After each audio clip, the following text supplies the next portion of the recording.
It's a really exciting time for video. At the moment, as we have all these, not only just different formats, whether it be streaming, OTT or OLV, there's really a lot of different units that are coming into play as well right now. We're seeing interactive units, whether it's QR codes or shoppable units as well.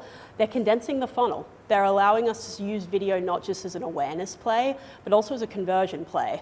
So it's really allowing us to take a different perspective at how we're planning video and how we're actually buying it as well.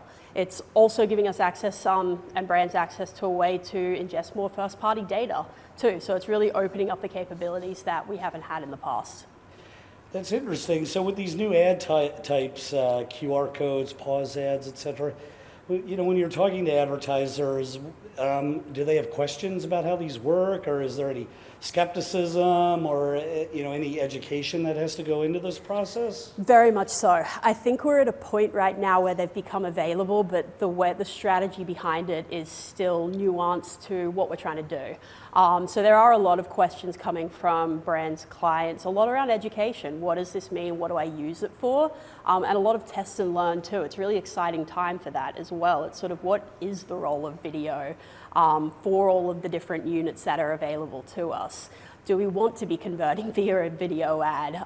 So I think a lot of those questions are being asked, and they're becoming a part of a lot of learning agendas for clients as well, to make sure that they're using the right unit with the right incentive for that video spot for what they're actually trying to do, the campaign objective.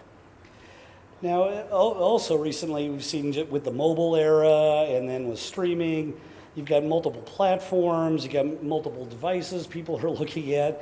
How do you think about this whole universe now? What's the approach? Yeah, it's tough. I think it's tough and exciting, to be honest, where when we're looking at audience personas of who we're trying to actually reach, it's no longer just this type of consumer does this. It's this type of consumer does this, and this version of them accesses it via this, via that. We've got some consumers will watch half of an episode on their TV screen and then the other half while they're commuting to work.